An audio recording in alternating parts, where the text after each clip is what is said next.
ka na-agakwa n'ihu iwepụtara anyị ọtụtụ ihe si na nkwupụta n'ụbọchị tata anyị ka ga-anọkwa n'igosipụta ụnụ ihe gbasara akwụ dịka anyị maara na mkpụrụ akwụ dịka nkwụ osi na ya pụta enweghị ihe dị n'ahụ ya na n'iyi ha niile bachara uru maka na Chineke mere ya ka ihe ọbụla si ya n'ahụ bụrụ ha ga-eji wee gboo mkpa. Ọ bụrụ na ụbọchị tata anyị gara obodo Ehime Mba Anọ n'ụmụ alụmakụ kpọmkwem bụ ebe anyị gafuru Chief ihe ukwu mere ka anyị na ya nọrịa ka o gosi anyị etu ọ na-esi ejiri injin oyibo wee mepụta mmanụ site na mkpụrụ akwụ. Ihe oyibo jikwa na wepụta nke ahụ bụ ka ije dị anyị mfe ka anyị hapụ ike keta ori anyị na-emeta.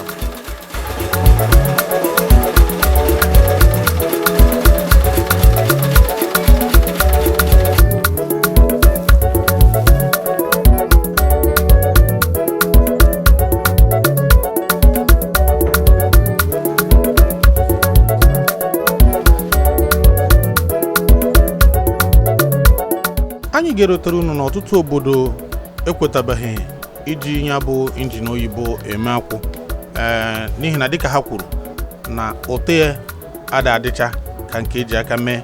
Ọ bụghị na ahụhụ na-enye ha ọbara kama na dịka ha kwuru na enwere ihe dị iche na nke eji aka mee na nke a iji injin mee. Ọ bụrụ na n'ụbọchị tata na anyị ga-achọpụta ọ bụ eziokwu na enwere ihe dị iche. Ọ bụrụ na enwere ihe dị iche o ruru mmadụ iji si ka ya tagbuo onwe na ahụhụ ebe ọ na-eme ka o mepụta mmanụ n'ime mkpụrụ akwụ, ebe ọ bụkwa na enwere ụzọ ọgbara ọhụụ enwere ike isi mee ya emeta akwụ.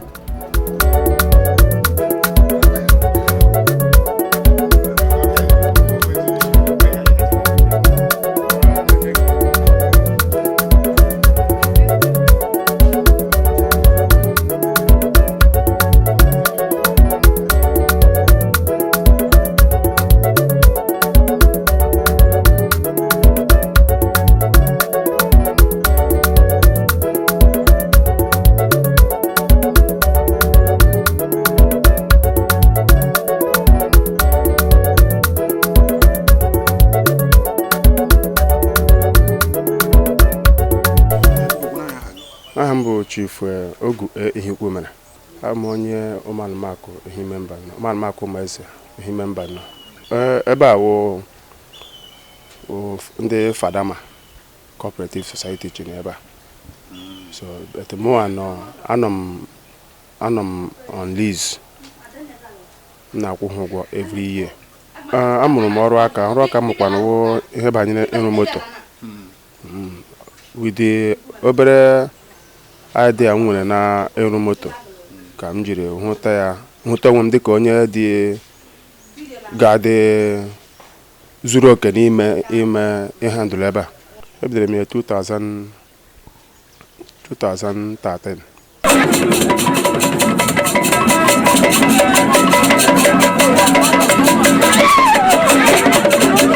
mmadụ kpọọ anyị bịa buru nkwụ n'ụlọ ya, a na-eji moto gaa buru ya n'ụlọ onye ahụ. Anyị rute, tupu anyị bido ọrụ, anyị agbanye mmiri ebe a, agbanyesịa mmiri, anyị eburu nkwụ ahụ wụnye na drọn ebe a, awụnyechaa ya, anyị etinye ọkụ na nke a na-akpọ ovun, tinyecha ya ọkụ, anyị ekwuchie ya. Mmiri ahụ asụcha, ọ ga-ewepụtawa briz nke ga-enye aka mee ka nkwụ a ghee. Ọ nke a na-esi nke a. Ọ nke a na-esi nke a. Paịpụ anyị na-afụ n'elu. Paịpụ a anyị na-afụ n'elu wee ebe briz ka a na-akpọ vepọ nke ga-esi na paịpụ a bata. Na ọ vepọ ahụ na-ewu nkwụ ahụ. O wusịa ya, ihe ị ga-eji mata na o yego, ọ ga-esi n'okpuru ebe a wepụta, the vapor wụ na isi ebe a pụta, ọ pụta ịma na o ghego. Nke a kwagodo, nke a yego ọrị, nke a yego.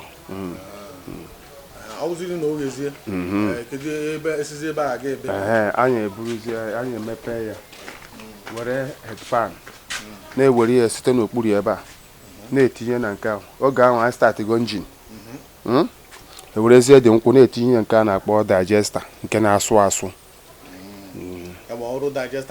Eweso ya asụ. Asụchazie ya, ewere ọwụ na digesta asụcha ya, achọpụta na o ghego, ewerekwa headpan, werekwa ya again, tinyekwu ya ebe nke na-apa apa, ebe a na-akpọ presa, nke nọ mgbago ebe ahụ, nke na-apa ya apa. Ọ pachaa ya, then na emepe ya, kupụta dị akị, wụsị ya na ebe a, kurukwu ya again, wunye nke a na-akpọ fiber separator.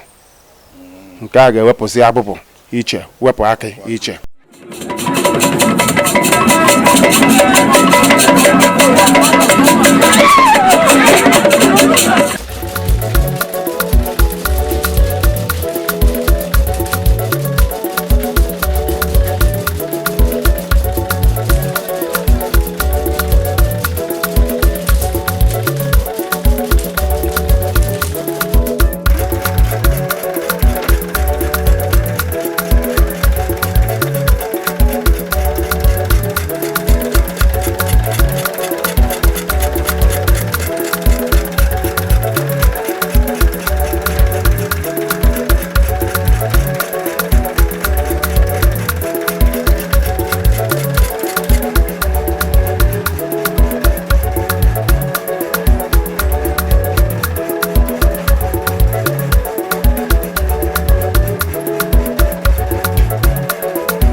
ya bụ egwu abụghị egwu achụ ụtaba n'aka na-agba maka na ọkụkọ isi n'aka ha aka adịghị aga ọgọtụrụkpọkpọ. Anyị na-enene maazị ihe ukwu mere ka ọ na-eme nke a na-eme nke a, ya bụ a na-esipụ nke esinyere a na-esinyekwa ọzọ, na-ahazikwa etu ọ ga-esi bụ nke a na-apụ nke a na-abanye maka na enweghị oge dị iji gbuo oge. Dịka m kwuru, ya bụ ọrụ abụghị obere ihe mana ọ kakwara mma kara mfe karịa nke eji aka na-eme.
mbọ niile ị hụrụ a na-agba ihe a bụ ka e wee pichapụtacha mmanụ niile dị n'ime mkpụrụ akwụ. ya mere eji jiri akụrụngwa niile na-apị uwe ọnụ na-eme ka ihe ọbụla bụ mmanụ dị n'ime pụta. Mana dịka akọwara anyị, enweghị ka ịpịtasịa mmanụ niile dị na mkpụrụ akwụ, ọ dịkwa omume. Anyị wee jụọ kedu ebe nke a na-akpọ oguru dị. Oguru bụ mmiri nakwa unyi dị iche iche na-adị n'ime mmanụ mgbe a na-emepụta ya. Nwe na-asị dịka anyị mara na ọ bụrụ na eme nke ndị Igbo anyị nke anyị na-eme n'ime obodo na anyị nwere etu anyị si ewepụta nke a na-akpọ oguru. Anyị ga-atinye ọnụ n'ihe gbasara ya bụ oguru, mana ka anyị gagodo n'ihu ka m pụtakwa. Ọ dị m ka ihe niile dị n'akwụ bara uru, maka afọ m ka ị na-ekwupụta ihe ka ihe na-agba abụbụ ikpurukwu ya ga jiri eme nkụ ya nwere enweghị ihe na-ana n'iyi. Ngwa kọrọ anyị maka nke a, kọtụrụ anyị maka ya. Itinye ya ebe a, oge anyị sichagoro nkwụ ewunye ebe a dịka iji anya ga-ahụ, anyị were jack press ya mmanụ apụchago dịka nke a mmanụ apụcha, anyị ewepụtago ya maka ikpo onye ebe a ka aka enwe ike ma gịnị pụta.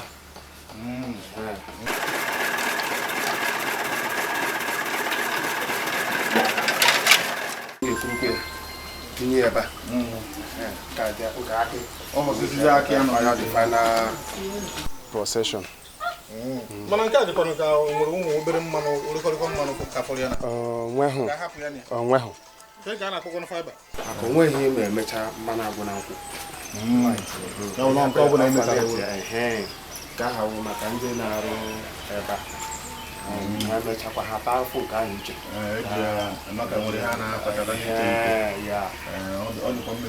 Ihe dịka aga nwere ole ka imepụtara na nke anyị mere ugbu a? Nke a mepụtara ugbu a anyị 2.5 rubber, this 25 liters tube and rubber 10, call it rubber 10. Ọ makakwa mmanụ. Call it 325 liters. 3. Hey, enwe ha agbakakwa. Oge ahụ eji maka nkwụ. Ile anya ebe a kịta ị ga-ahụ na nke a dị iche. O nwere ụdị agrik ị ga-enweta. Oju drọ na ọ ga-enye gị 8 cans. This 25 liters into 8. Ọ wụ na oju drọ na. O nwekwara nke ọ ga-awụ oju drọ na ụdị nke a ju drọ na. Ehugo 3 rubbers nọ down. That means oju drọ na ụdị nke a nwere ike inye ebe 5 rubber. Ngo na oge dị iche nke a nyere 8 rubber na nke nyere 5 rubber. Then ọ wụkwanụ nke a that will go nke a wa aka ka ọkpọka. 1 drọ na ga-enye 4. Ngo the difference. Otu galọn na ihe dịka ego ole ka anyị eji ugbu dịka ọ dị n'ahịa na a na-ere 6,500 for now our season. Nwe onye ma ọwụ na ọla kịta ole ha ga-erewe ya ọwụ na ndị gbara storage. Ebe anyị na-ekwu sizin nwere mgbe ọ na-abụ ruo na afụghịzi nkwụ na yes oge ahụ abanyezie iji akị ndị nke asụpụtago ile anya oge ahụ ị ga na-ahụ ya ahịa akị mmanụ ị ga na-ahụzi mmanụ few. That is around from mmanụ na-ebido from February, March, April, May, June, 5 months.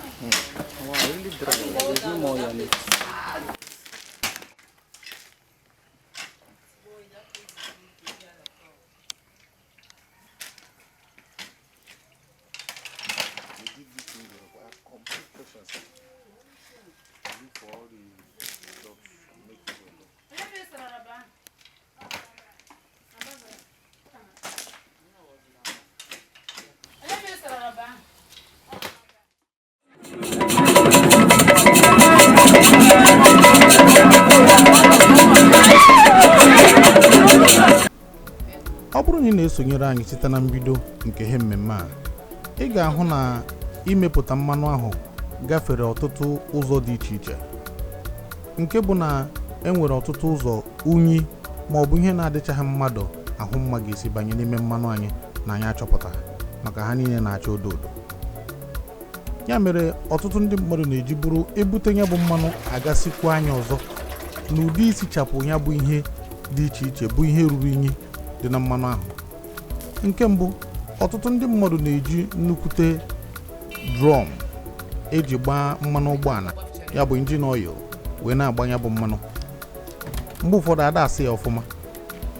Ya mere na mgbe ụfọdụ ọ bụrụ na igo mmanụ ụfọdụ, ụtọ ya ada apụtacha. Ụfọdụ na-atọ ka ihe mmanụ ọkụ metụrụ. Ọ bụrụ na etu a si chekwa ya bụ mmanụ tupu o ruo gị aka. Mana ndị chọrọ imezi ya ọfụma na-eburu esikwa anya, wechapụ unyi niile dị na ya bụ mmanụ, gbagharịzie ya na nke a kpọrọ galọn, bụ ebe ọ ga-anọ nọkwa ọfụma. Anyị zutere ya bụ ndị anyị wee fụ na ọ dị ọtụtụ ụzọ ọrịa ma ọ bụ unyi ga-esi banye mmadụ n'ahụ site na mmanụ anyị na-eri ma ọ bụrụ na ahazighị ọfụma. Ya mere ọ bụrụ na ị na-azụ mmanụ, nene ya ọfụma, negoro ihe si na mmanụ nke esiri esipụta, ka ọ dị ka ihe eji ete ụzọ a na-akpọ korota. Onye dị etu a ka ha na-agba mbọ ka ha sipụ, ka ha nwee ike igwe mmanụ chapụrụ achapụ zuru oke maka oriri.